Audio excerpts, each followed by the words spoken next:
Aloha. My name is Christine Heath. I am a licensed marriage and family therapist.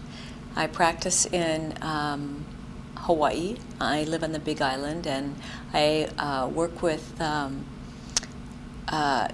clinics both on Oahu and in the Big Island.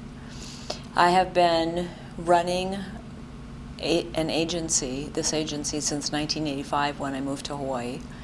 And I've been in the mental health field since 1970-something, a long time. I was 14 at the time, but no. So I've been in the mental health field for quite a bit, for a long time. And I've been going back and forth between Hawaii and Minnesota. I also had the Minnesota Counseling and Education Center for about 10 years. But now I am totally moved back to Hawaii, and I'm working with professionals. I work with other training professionals to do this kind of work, as well as working with adolescents in high schools and families. We have an outpatient substance abuse program. I believe it is the longest running outpatient substance abuse program based on the principles in the world. We also have a marriage and family therapy practice, and we work with the judiciary in Hawaii and work with adolescents that have been adjudicated because of some kind of crime to another person. So we operate what's called a victim impact class. We do anger management and domestic violence work with also for the judiciary in Hawaii.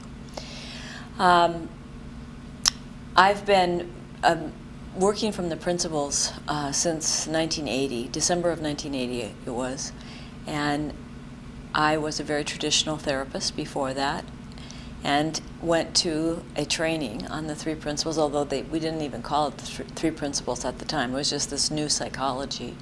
And I went there looking for a husband, and so I was looking for love. And unfortunately, or fortunately, as the case may be, I got what I was looking for, love. Did not come in the form of a man at the time, so, but I knew that what I found was something that was going to change the world and change the profession, and most of all, change my life. And I knew that I'd be teaching this for the rest of my life, which has actually really happened. So I've been teaching and working from the principles since 1980, because I went to a weekend thing and basically changed my practice after that weekend. I remember going back to my clients and telling them that I'd learned something new, and I'd always done what I thought would be the best for them to have their life be something that they would enjoy living, and for them to be able to have relationships that were rewarding and just not have depression and anxiety. And it was really funny because they saw such a change in me that they would have followed me anywhere, really, because they could see that I was better and they wanted what I had. So whatever I was drinking, they were going to start drinking it, you know. So that was the beginning of the journey. It was a very magical time, kind of a mystical time, because I changed so dramatically, and most of the colleagues that I had never seen anybody change that dramatically. So they thought that I'd either like join the Moonies, which was a kind of a cult group at the time. I was on drugs, or I'd met a man.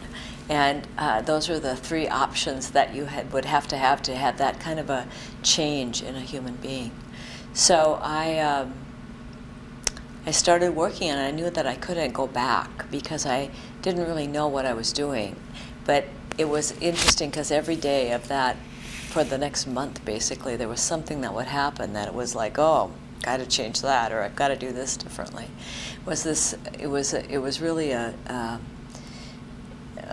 such a magical time, because every time I'd see something, I'd get the giggles, and then I'd get terrified that someone would find out how different this really was, you know. And you have to understand, at that time in the mental health field, it was considered bad practice to be positive in therapy.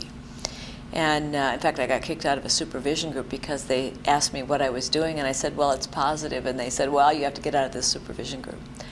So it was quite a time in the whole field of psychology, and it was a beautiful time for me, because I had been depressed for about, really depressed for about 10 years, but on and off depressed, I think, since I was about in the 6th grade.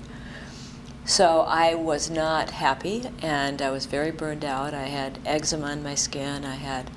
I was waking up every hour on the hour.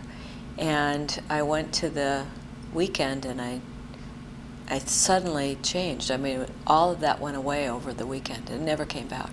So I haven't been depressed a day since. So that was like 30, 40 years ago, 35 years ago. And that's the hope that and why I keep doing this, is because I know that, like my mother told me, she said, honey, you tell your clients if this can work for you, it can work for anybody. So you know, if your mother tells you that, you know you've really changed. So it's, you know, it's been such a gift to me that I have something to offer people more than just coping with the distress that they're living in. And that's why I do this work, and that's why I will do it for the rest of my life. You know, my husband always asks me if I'm going to retire and travel with him. And I tell him I can't retire from this. You know, it's like, how could you have the answer to the suffering of humanity and then decide to retire?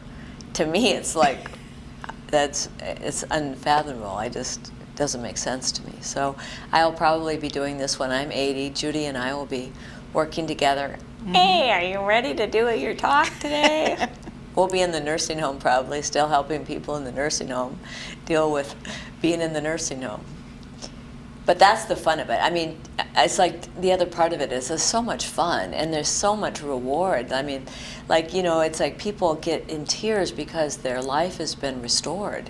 How can you, like, not be grateful for that and want to keep helping the world? So, yeah, that's what I do.